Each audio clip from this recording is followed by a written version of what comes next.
info iki sampean kabeh ngerti apa ora dalan daerah kene iki, lek ora ngerti tak duda iki. Lek sing ngerti menengo ae, cukup mitet jempole ngene mak ya.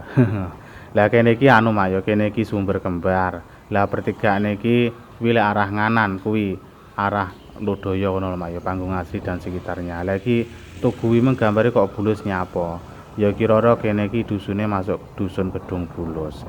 Ya lek salah minta maaf. Lek sing arah rene iki mak ya sing arah rene iki engko tembuse Salam Rejo didik ngono bareng ngono engko masuk Kali Gambir, engko Kali Gambir lurus engko Balerejo, Kali Gambir engko lek kanan tembuse dalan gede Pangurjo jurusan anu GLS mak. Wah, dari kene iki dalane jan srit mak ya jan ses, pokoke ya enek sing cor alus enek sing ora. Kene iki apa jenenge? Santek Kali Gambir cor-coran tok ngene iki. Iki pancen ketoke dipersiapne tinggi menuju pabrik RMI lho mak ya, pabrik tebu kuwi. Dadike wilayah Pangurjo apa jenenge wilayah Kali Gambir Serang Kali Tengah dan sekitarnya kono.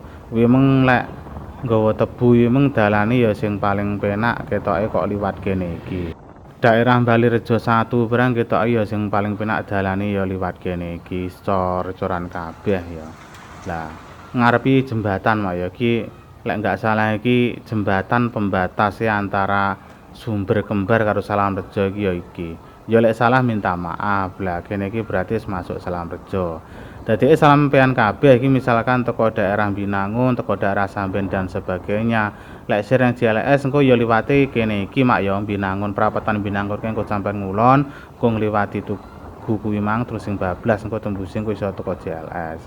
Ya wis matur suwun mak wis ndelok videoku sampe entek, sing rung follow di-follow, sing rung subscribe, sing rung mitet jempole ya dipitet. Aja lali keranjang bione diendangi, sing share ngekeki apresiasi ya oleh. Deloken videoku sampe entek, dadi di-follow engko aku ngupload video sampean kabeh ngerti. Apik-apik videoku sing arep-arep iki mak. Ya wis ngono mak ya.